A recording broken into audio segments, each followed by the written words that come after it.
I want to introduce to you today Randy Conley. He has 15 years in SAP and 18 years of data migration experience.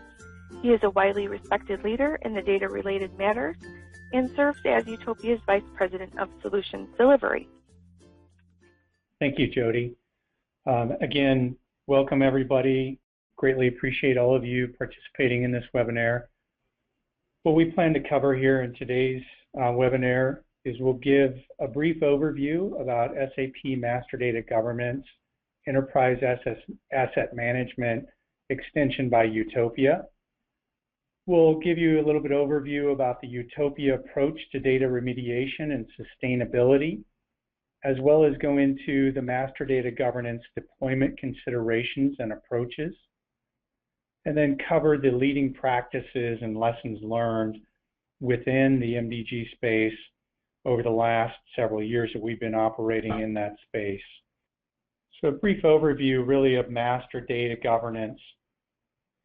When we look at governance, the core areas that we want to actually have coverage as a foundation is really in the governance space, the consistent data, the integration, the reuse, as well as overall data quality. And just like the MDG spaces of customer, supplier, material, and finance that were originally released by SAP, the Utopia extension of the EAM is also following those exact same guidelines. The governance side enables us to governance, assures that there's compliance and transparency through the integrity of our staging of the data, as well as the overall approval process, and it's all centralized to assure that there's only one center of truth to all of your master data. Additionally, it's building that consistency within your data to assure that your definitions, your authorizations, and replications of your key SAP information for EAM master data are happening on a regular basis.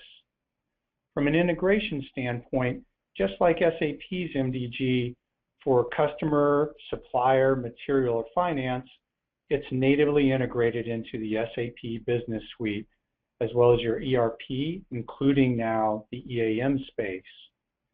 Additionally, just like the MDG for SAP customer, supplier, material, and finance, it allows you to have reuse of your SAP's data model, the user interfaces, the existing business logics, and configuration for creation and validation of your master data.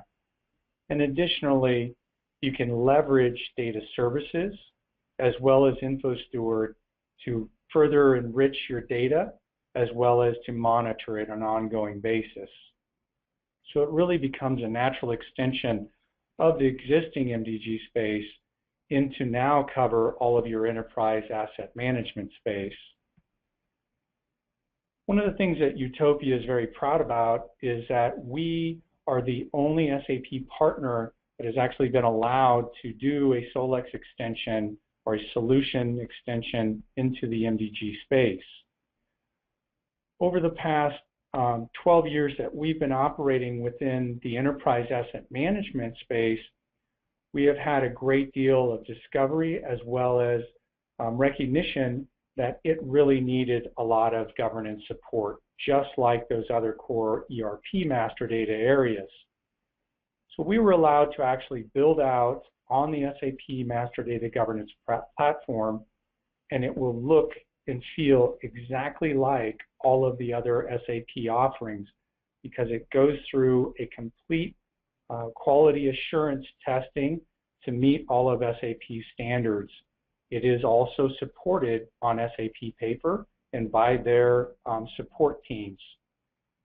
It solves really a long-standing business pain that's created unreliable enterprise asset master data for all of the production challenges and unscheduled downtimes and maintenance efficiencies.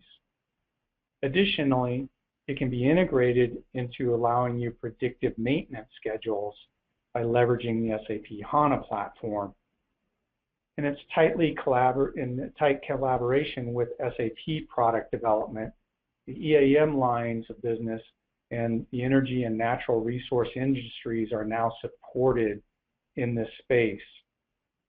Additionally, manufacturing plants can also leverage that when they have a large degree of equipment that needs regular maintenance plans to be followed. It is fully supported on the S4 HANA roadmap as part of a data governance platform. And it also interfaces with OpenText for that unstructured asset data, as well as GIS systems like Esri. As you can see in the lower panel, this is our roadmap as it stands right now for the release of 13 different domains within the EAM space. If you should have an interest in finding out more information about this, please reach out to info@utopiainc.com. Additionally, just like the MDG domains of customer, material, supplier, and finance, it's built on that same SAP structured platform. It has full integration back into Info Steward, Data Services, Enterprise Services, as well as SAP Information Management Suites. It's built on the SAP ERP 6.0 or later versions as they come out, as well as it's built on the ABAP stack. So you get that full integration within all of the SAP product lines, and it does the client replication and communication out to ERP systems like SAP or non-SAP, as well as SRM, CRM, other EAM platforms, as well as other cloud systems and third-party applications. So it's fully integratable into all of those. So you can see it has a lot of flexibility to allow you a great deal of governance and stability into your future within your master data space for enterprise asset management. Now we'll go into Utopias approach to data remediation and sustainability of quality data within your master data spaces. Over the past 12 years, Utopia has worked hard to integrate within the SAP platforms of Info Steward, Data Services, Power Designer, as well as MDG to leverage and really harness all of that power that's available. As we looked at our entire approach, we wanted to make sure that it was holistic.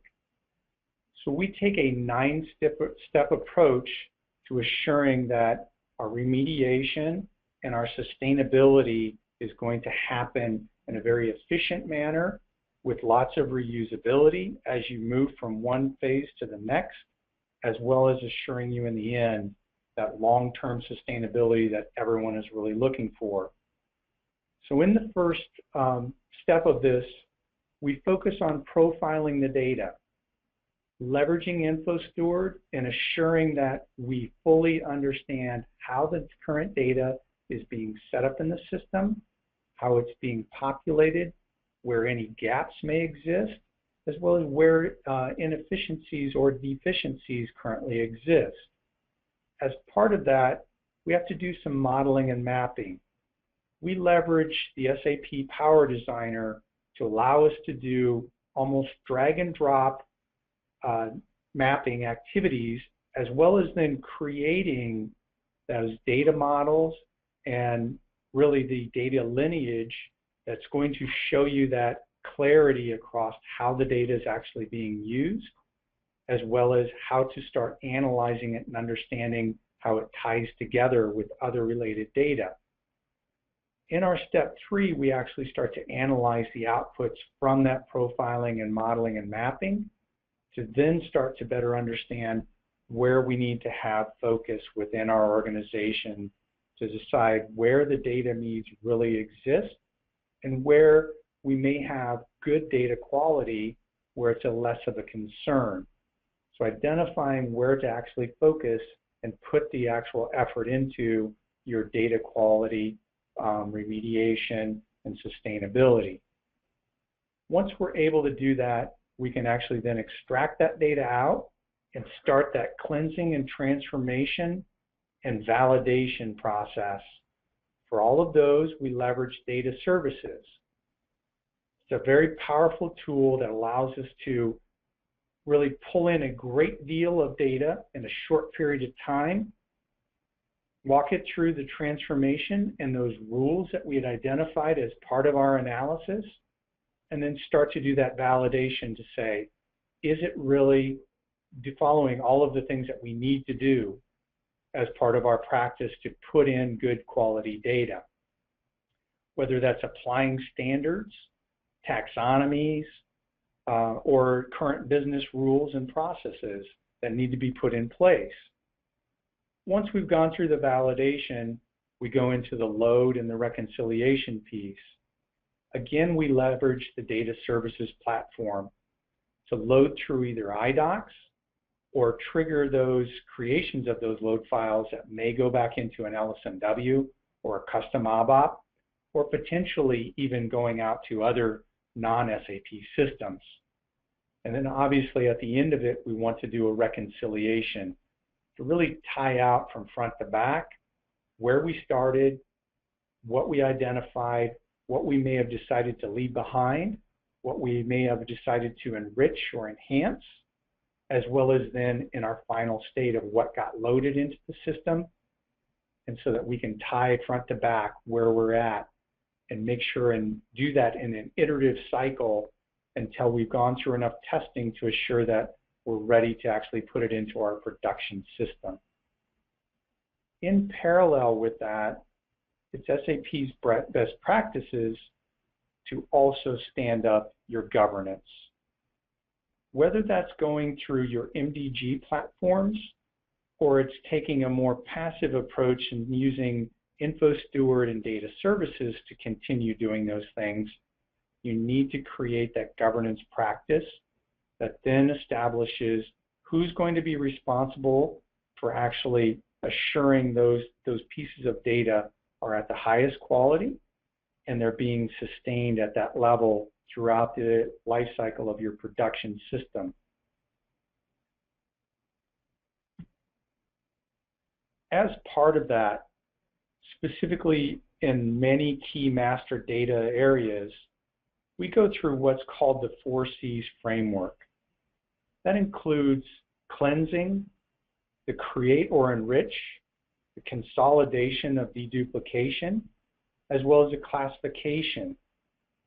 This gives us a holistic approach to assure that we've identified where there needs to be noun and modifiers or additional attributes. It allows us to parse out data at the appropriate levels, as well as normalize and standardize that data as part of the cleansing. It also allows us to do some of that create and enrichment, to whether that means creating brand new records, master data records that may have been identified as missing, or enriching what we've currently identified where there are gaps that exist. As part of the process, once we've gone through those 2 steps, we can now do a holistic deduplication. Because it's been standardized, it's following those practices and procedures, you're now able to do a true deduplication of it. And then at the end of it too, you may want to also apply certain standards that are either industry standards, ISO standards, or they might be customized standards that you currently need to take advantage of within your system. All of that work activity takes place across your Info Steward and your data services platforms to not only identify where those needs are, but also then leveraging data services to put in those things into practice. When you're able to actually combine all of these, you get this visual picture that starts to put in all of that framework that you're looking for from a front to back data governance model. It allows you to connect to all of your systems of record, whether that's in your core master data for ERP, customers, suppliers, materials, and finance, or going into your EAM space for maintenance and engineering, or even capturing, field walkdowns and bringing that into play, and then interacting with your various other sources of information, whether that be your internet, suppliers that you work through in third-party application, manufacturers that you may work through in their systems, as well as countless, endless applications that can then be leveraged as part of this process.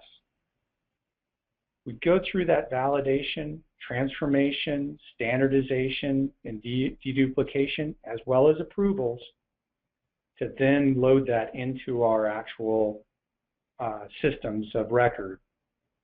As we talked about from SAP's best practice, it's standing up your master data governance practice and putting it into that so that it's all centralized, and you're starting off with good, clean data, and then you're managing it as you go forward.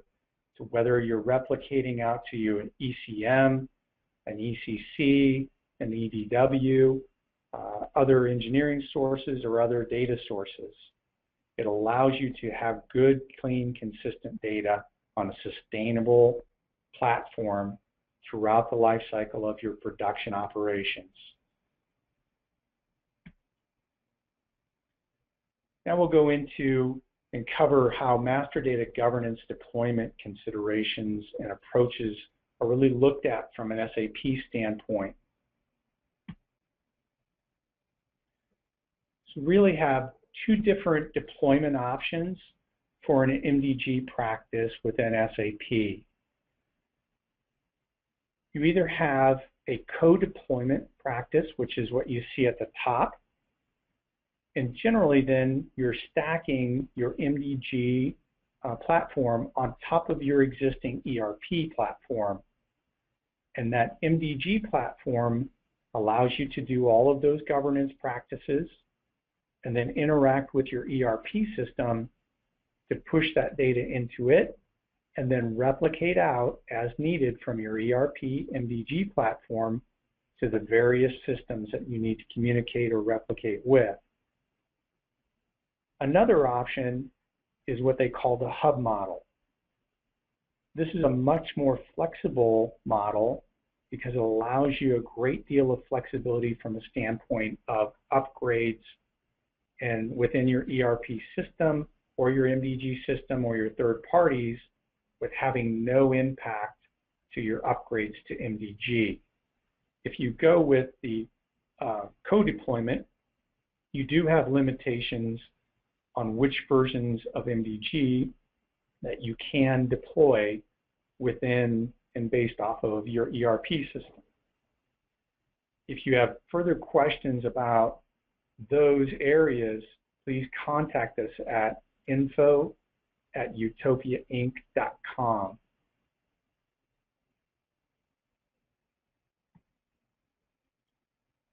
So when we look at really governance practices, one of the key things that we have to focus on in the deployment of it is who's really responsible and accountable for all of these different activities.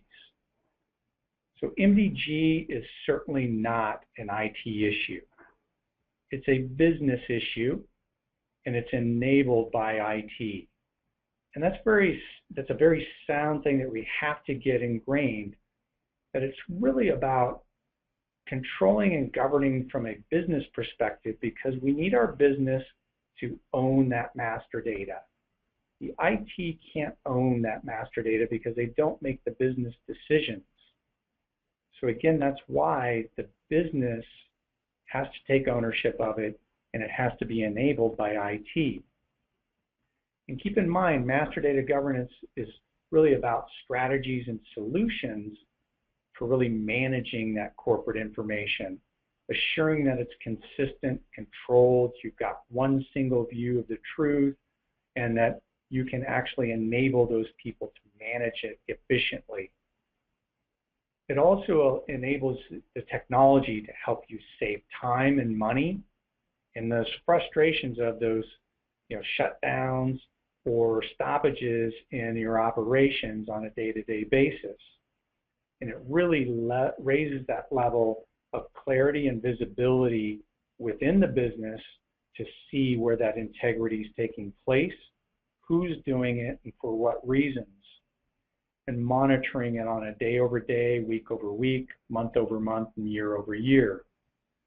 So when we look at it from that perspective, 80% of really a good, strong master data governance organization is about people and process in the organization that you put together, focusing on your data ownership, the trustees and the stewardships, as well as the roles, the responsibilities, the data standards, the metrics, and the change management of that from a people standpoint. And then integrating it in with those actual business processes to whether that's done from a create of master data, an update, a discontinue, an archive, or a purge process that now needs to take place based off of that change request that's now been submitted. And then following all of your data quality to assure that it was profiled, analyzed, the right cleansing and monitoring was put in place, whether that's done in MDG or it's done in Info Steward and Data Services, to assure that that data quality is at the peak level. And then as well as providing that service level agreements. This is key because it drives a lot of those business process needs. You certainly don't want to have something like an introduction of a new material or an equipment out into the field to be slowed down to where those SLAs aren't being met.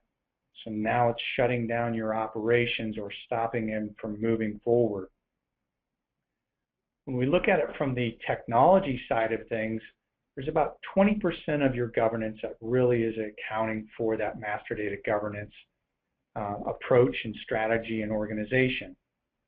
It's more focused on the maintenance.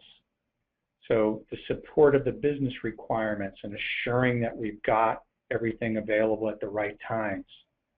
Putting the security and the availability out there for the right access and authorization, as well as performance testing to make sure it's working correctly. Data integration, this is a key piece to this technology side of things. Whether that we're doing loads, we're distributing data, replicating it, or we're retrieving it. So integrating with all those systems that we need to work with and getting those identified. And then lastly, the metadata piece of it. So really focusing on metadata from a business and technology documentation, combining the business processes within those technology platforms to assure that we know what that metadata connections are across those. Utopia has worked tremendously hard about the last 12 years to really put together a sound strategy that's going to be consumable by organizations. So when you look at a roadmap that you're looking to put together from a data governance perspective, we've broken it up to 4 key phases. And they all build on each other within your data governance practice as you develop it. It all starts off in phase 1 where you're looking at data strategies. So how do we really want to start governing our data? What should our data governance organization look like? And really, what's the maturity of our organization to be able to go through that change management to support that data governance organization that we're putting together? Additionally, it's going back to those core values of what are our data standards that we should be applying? What are the processes and workflows that we should be integrating? And then going through that data health assessment to now identify where any of those gaps currently exist and reporting those out. This is key to your stepping stone approach to moving into governance. And it's key from the perspective of it's going to enable you and empower you now to have true fact-based, value-add scenarios to take back now to start building that whole data quality management. It's going to be able to allow you to start cost justifying why this is a good thing to do and to get early buy-in from leadership, whether that's at your department heads or your executives.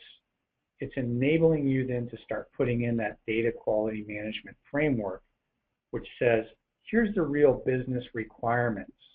We've gone through and done the analysis, and this is really what the business requirements are and their needs are. And by the way, here's all of those data quality business validation and rules that we now need to put in place to enable that we have that high degree of quality of data on a sustainable level.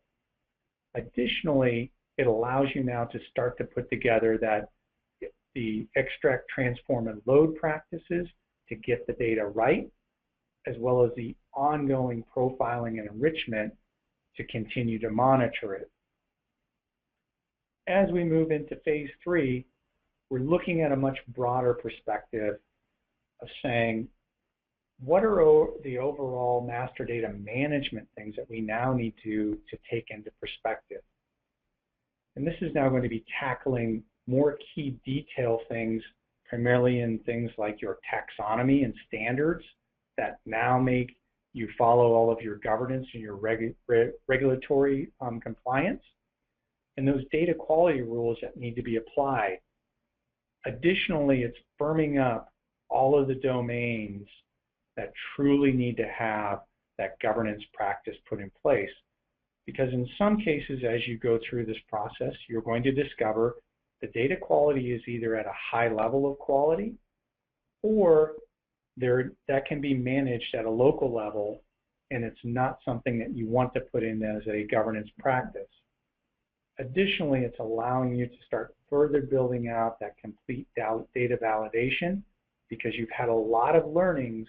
Your focus is going to change as you go from phase to phase, as well as any data migration and consolidation considerations that you can now take advantage of, whether you've stood up Info Steward and Data Services, or you're now leveraging your MDG platform to be able to consume those new records and take it through that data quality checks.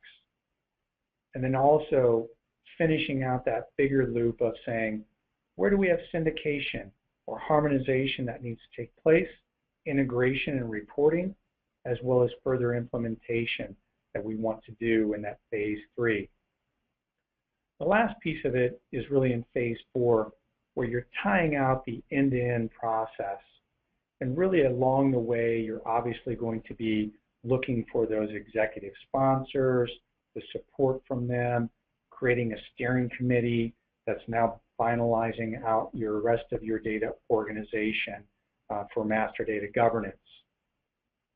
You're going to be interacting throughout the time with those key peoples, but at the end of the day, that focus may change, and you need to, at the end state, say, we still need an executive sponsor and a steering committee. Now, after we've gone through all of this cleansing, harmonization, enrichment, and we've identified all the standards we need to put in place, we now need to also have that same governance organization carry us forward into the future. So that entire organization may change over time if you're adding new business processes, taking on new areas of an industry that you may not have had, as well as just new data that now needs to have considerations around master data governance.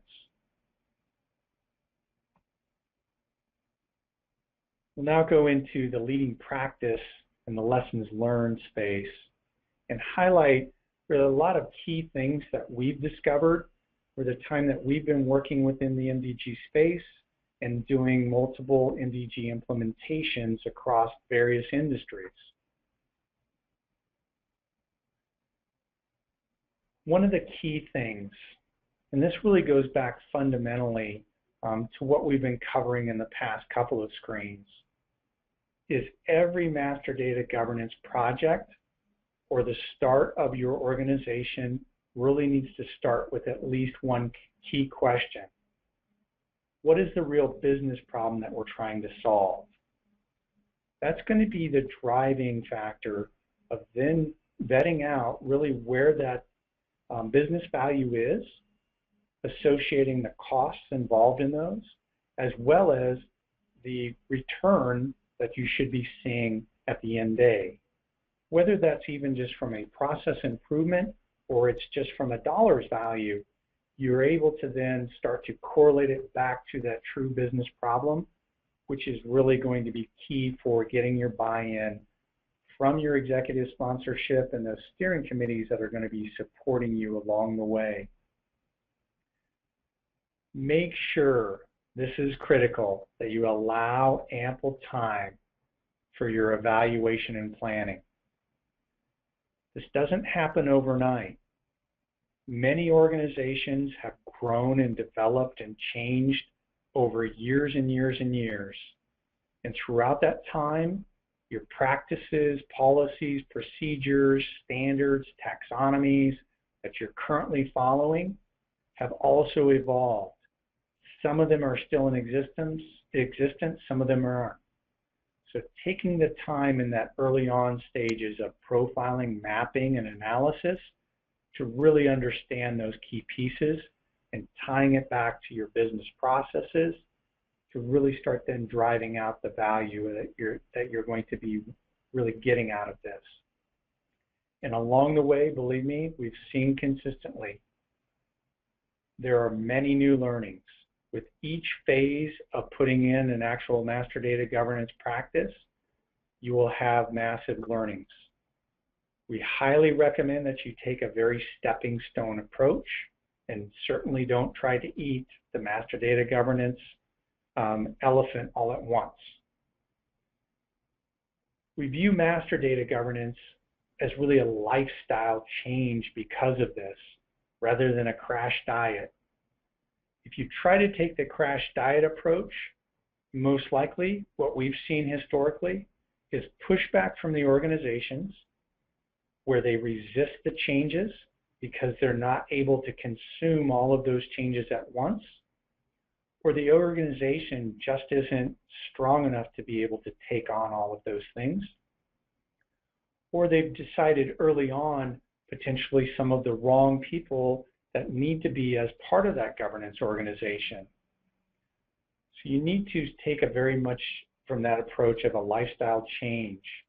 It is a paradigm shift, and the way that the business currently views this stuff and values it and managing their data now as opposed to a year from now is big. And keep in mind, this is really driven by a business need to have that data and have it trustworthy. Additionally, you need to institute that data governance policies and processes early where you can. So as you go through that profiling and analysis phase, you're going to discover a lot of just odds and ends that people can start putting into practice very quickly in your current practices, whether that's through your center of excellence, where that may be origination of your data now, or back into your data stewards to say, hey, we've identified these gaps. We should really start preventing this from happening of all future data. We'll focus on helping you get that existing data cleaned up and put back in there correctly. But for now, we need you to start following these practices going forward.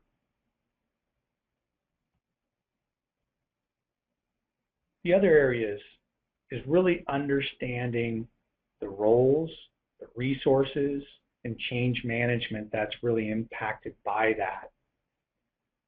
When we look at a lean governance organization model, we generally see best practices and the best fit being a 3-tier, where you've got your executive committee that's making those overall business decisions that now start driving down into our program leads and department leads, into their committees that then make those decisions on how the business process is going to operate.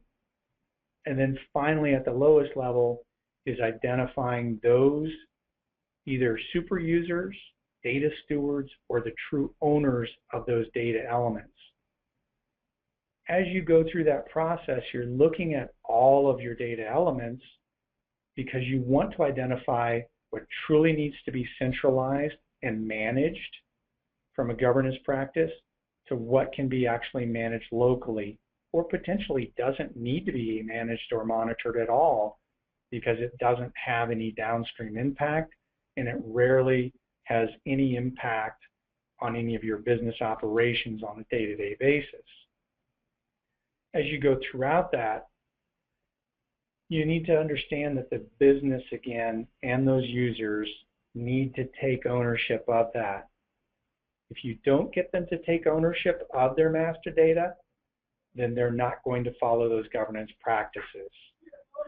One of the keys to that success is educating them early on and educating them often as you go through those discoveries, assuring that you're meeting their business needs, their key challenges, their pain points, and then showing them how you're going to start doing that. Whether that's through putting out those Info Steward reports to say, here's where we find gaps that are in misalignment with our practices, policies and procedures and standards, or here's how we're going to cleanse that and enrich it and put it back into the system leveraging data services. And then those are all leading into then also defining that framework for what you're going to need to have in your MDG space. What business rules do I have to put in place to make sure that my data is checked correctly and it's focused on the right data elements? What should be the business process flow that we're currently following for our validation?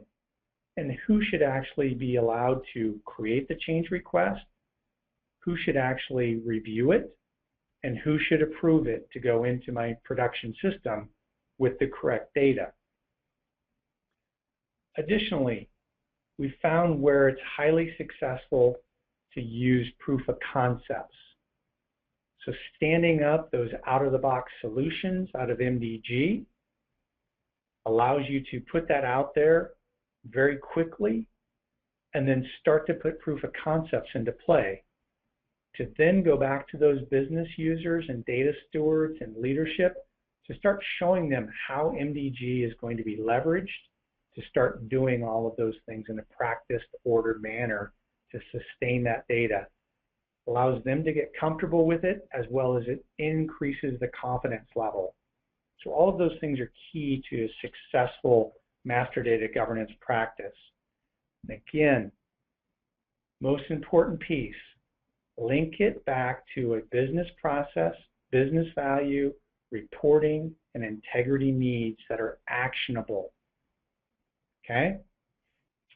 Last piece, again, reiteration, educate them, help them understand this process, help them prepare for this, and also help them understand how this is going to improve the overall business, create efficiencies within your operations, increase revenue, as well as prepare you for a lot of what people are looking at now, the integration into big data, whether that's leveraging it to be a part of your governance practice to say, I'm going to leverage big data to identify new standards that are being put in place in an industry, or integrating with big data as far as your reporting then to tie out, I have good, solid, trustworthy master data that I can now go out and go against that big data and do further analysis to say, how can I improve my operations or change the way we do practices to continue to build in that big data space.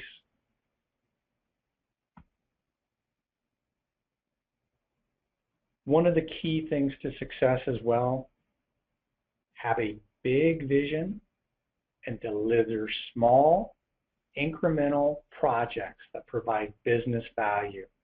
Again, don't eat the elephant, but take stepping stones. Start off small, get people comfortable with it, start showing them that business value sooner rather than waiting for this large extended project that now becomes unbearable for them from a change management perspective, and start preparing for that in a small, consumable way. The deployment of master data governance is also very different than just data conversion. So keep in mind, as best practices, we always say that you should get your data clean as a starting point. So that's going to be part of that data conversion and transformation initially. But data governance is your sustainable practice to now say, how am I going to maintain that and assure that no bad data is going to start coming in? So it's assuring that in the long run, we're now no longer going to have to do those data conversion and transformations to clean up bad data. And the only exception to that would be through acquisitions and mergers, and where you're bringing in new data into the system from another system. Make sure to carefully plan your deployments and assuring that you give enough timeline to not only get people comfortable with it, but to truly do that profiling analysis and discovery that's going to lead you to where you should put that first focus, the second focus, the third focus, and really prioritize those lists in your roadmap and assuring then that you have a sound roadmap. Devise a good IT strategy. When we talk about IT strategy, it's really taking that holistic approach of our starting point might be integrating MDG or our ERP system with several other non-ERP SAP systems, and then over time seeing those horizon out of the picture because more and more of that is now moving into my governance practice as the central point of the truth. So make time to actually devise a good IT strategy. As part of that, look at your upgrade roadmap. That's going to drive some of your key decisions as to whether or not taking the stacked approach and the co-deployment or a hub model is your best solution. Plan for the growth needs. Make sure and focus on it that you size the boxes correctly. If there's growth anticipated at a rapid pace, make sure and account for that. And then educating early and often, again, is one of those key drivers in this. Can't emphasize enough, over-communicate, over-communicate, over-communicate. As you discover those learnings, communicate those out, get people comfortable with it early so that then they buy into it early. At this point, I'm going to open it up to questions. The first one we have is, once you have business objects implementation completed, who owns the responsibility for the ongoing monitoring of the master data? It's a great question. When you talk about business objects, you really have to focus on both your IS and your DS side of things, your info steward and your data services space. And they're really owned by two different organizations. You want your IS portion of it to really be owned by your data stewards, that platform of your governance organization that makes those key decisions on a day-to-day basis of what the data quality should be, and really assuring that those are put in place. So that's really your monitoring piece of this. Keep in mind from the data services side of it, it's then putting into practice how you're actually going to cleanse and enrich that to assure now it's following those practices. When you look at the BOD side of things, it's really taking those two sides and splitting them up into ownership. Because again, like we've talked about here, the business has to own the data. They're going to drive the needs of really what should be monitored, what should be governed, and what those standards, policies, procedures that should be put in place that then become that functional spec that you're going to create your data services jobs from to actually put it in play, clean it up. Additionally, it's a very similar thing when you look at MDG. So when you're standing up that MDG, you're taking all those learnings from your profiling, mapping, and analysis, putting them into data services to clean it up initially, as well as putting them up over in MDG. So that's where you start to get that reusability out of it.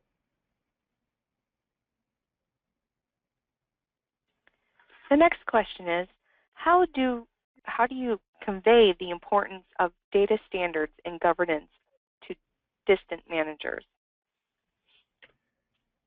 Yeah, and I think that we've covered a fair amount of that really in the actual presentation, but just to reiterate some of those key things, it's going back to identify the real business challenge or pain point, and then driving out what the value is to getting that corrected. When you get those things identified, it becomes easy for managers, whether they're local or they're distant, to buy into it because it's now supporting what's going to drive really their goals for each year, or potentially at a much smaller term, quarter over quarter. And when you start doing that, it's obviously then supporting what's driven down from the executive level as far as where is directionally our business going, how does that support our vision and where we're going in the future, and assuring that we continue to be highly profitable as well as a trustworthy source of information. One question is, can I use, I believe it is Erwin Data Modeler for modeling and mapping exercises instead of SAP Power Designer? Oh, it's another great question. Yes, you can. I think that the key to really the mapping and putting together the metadata and the lineage piece of it is that you're actually doing it. Utopia, because we are one of those key go-to partners with SAP, we leverage SAP tools primarily. But yes, Erwin has been used on projects that we've been involved with. It's also a very viable mapping tool. You just have to make sure that as you go through those mapping activities, that you're capturing all the right information. Can historic data be loaded into the SAP work history? That's another good question. Where when you look at historic data, I think the leading thing that has to drive a need for historic data is really from a legal standpoint or a regulatory standpoint. And I think that has to be kind of that starting point to really vet that out. As from a standpoint of, can it actually be loaded into that to that work history space? If you're going into your SAP side of things, you certainly can from an ECC perspective. From an MDG best practices, they don't encourage you to go back to those, because generally what you find in historic data is that now you're actually then having to clean up obsolete data to be able to make that historic data even usable. And whether or not you want to put that into part of your practice is something that you have to think long and hard about, because generally it does create a much larger volume set. And when you look at MDG practices, especially the MDG implementation side of things, they actually charge their maintenances off of volumes of active records. So you could, in fact, create an unnormal spike trying to load millions of historic records and tie that stuff out. So historically, we've seen really a much deeper look in from a legal and regulatory stance to say what's the driving purpose of that, and is it something that's really should be part of our governance practice, or is it something that we should be looking at that within a year, it may not make any difference? So really evaluating that's probably one of the driving factors. You certainly have an opportunity to do that. From an MDG side of things, it's not recommended. From a SAP best practices, it's not necessarily recommended either because of the fact of you're generally having to clean up a whole bunch of obsolete and inactive master data, whether that's your vendors, customers, materials, financial transactions, or equipment, functional locations, those types of things. Which functional areas are typically responsible for entering managing data within SAP? Okay, that's really driven by your governance organization. And if you look at that lean governance organization model, it's stood up by your executives that go down into your lower level of your either it's a department lead or program leads that are really making those business process decisions. And then at that lowest level, again, like we've talked about, it becomes those data stewards that ultimately own the data that needs to be governed on a day-to-day basis. But it's driven out, the whole ownership is really driven out by your data governance organization. Okay, the next question I have is, what's the difference between MDG and Netweaver MDM? One of the key differences, just being very transparent, is that MDM is no longer going to be supported by SAP in the future. Everything is moving over to MDG. From an apples to apples comparison of really what's available to do in there, the MDM platform is primarily used for you to start from scratch and build out what's going to be governed and how it's going to be governed. From an MDG perspective, your customers, suppliers, materials, and products, as well as your financials.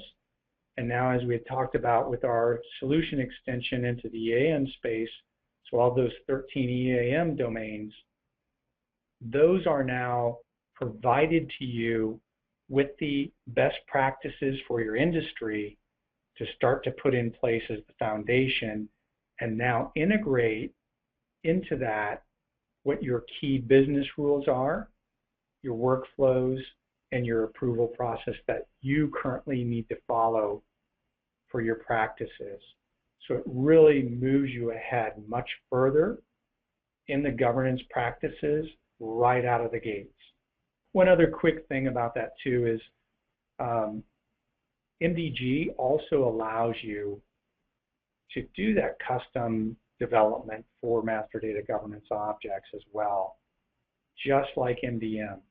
So if you've got some one-offs that currently aren't supported by one of the domains within the offerings, it still allows you to do all of those same things within MDM.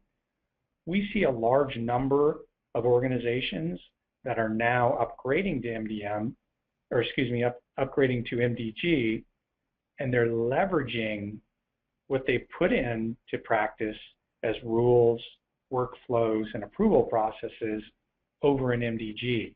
So they're able to reuse that and put it into that upgraded package of the MDG side. The next question is, how long does it take for a typical out-of-the-box implementation? Yeah, another great question. If you're purely going out of the box and you're looking to just stand up simple out-of-the-box solution where you've got a handful of simple rules, business rules you want to put in place, a three-level workflow, and a three-tiered approval process, having the create, review, and approve. It's generally about an 8 to 9 week setup. Now, as you start going beyond that, you can then use that to say, I've now taken and put in those stepping stones to now help us better understand this and really get moving forward quickly. So it's a short window of time, and they're fairly reasonable from cost too. If you want some more information about, detailed information about that, you can certainly contact info@utopiainc.com. We can discuss more of the specifics of which domains, those types of things, and get you more details on that. The next question I have is, if you have critical master data issues, how do you move into strategizing the master data? And I think this was one of the topics that we covered in the presentation, where your starting point is going to be profiling, mapping, modeling, and analysis to really get a good understanding of what that means about bad master data and where the focus should be. Because you may find as you go through that, something like Material Master, that I've got all the attributes available, but what I don't have is I don't have a sound practice for really our naming conventions, which is one of those key taxonomies of those noun modifiers, and vetting those out and assuring that that's really the focus.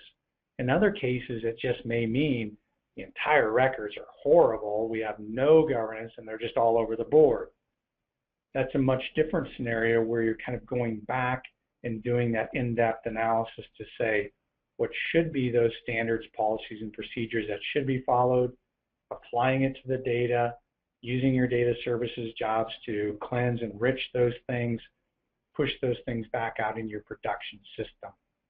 So that's really your starting point of that, is really gaining and gleaning from your profiling, mapping, modeling, and analysis. What does that really mean? And where are the true priorities that we need to focus on as a starting point? Okay, I have one more question, and if you have any further questions after the webinar, as Randy said, if you just email us at info@utopiainc.com, we'll get to them and get you an answer. The last question that we have today is, how would you handle data governance when the data source is outside of SAP? For example, product information received from vendors.